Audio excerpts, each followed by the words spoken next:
আমরা সেই উচ্চ মাধ্যমিক সার্টিফিকেটে চাকরি করি, কিন্তু আমাদের গ্রেড হচ্ছে 18। যেটা হচ্ছে বৈষম্যের শিকার আমরা। তো আমরা এই বৈষম্য থেকে নিরসনের জন্য, আমরা এই গ্রেড বৈষম্য দূর করে দেওয়ার জন্য আমরা মাঠে নেমেছি, রাস্তায় নেমেছি। এবং আরেকটি বিষয় হচ্ছে পদোন্নতি। আমাদের পয়েন্টসম্যান থেকে আগে পদোন্নতির অনেক সুযোগ ছিল, কিন্তু বর্তমানে সেই সুযোগটা থেকে আমরা বঞ্চিত। আমাদের এখন পদোন্নতি নেই বললেই চলে।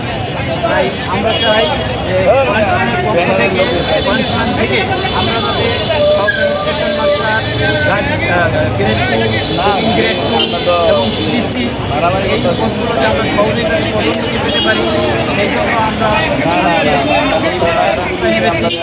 এরপরে রয়েছে ছুটি।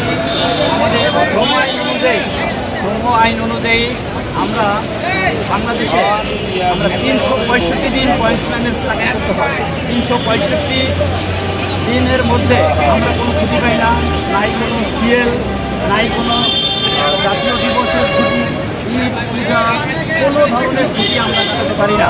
এবং সেই জন্য আমাদের কোনো ধরনের কোনো ভাতা প্রদান করা হয় না, যেটা একটা বৈষম্যের শিকার আমরা।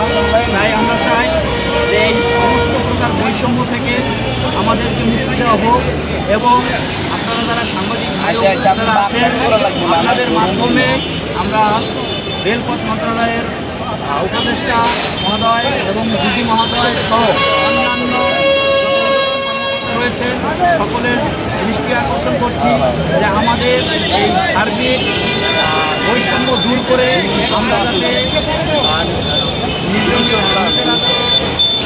মনোবল বাড়িয়ে কাজ করতে পারি, সেই জন্য আমাদের সকল দাবি দ্রুত মেনে নিয়ে আমাদেরকে সকলকে কাজে ফিরে যাওয়ার সুযোগ করে দেওয়া হোক, সেই কামনাই করছি।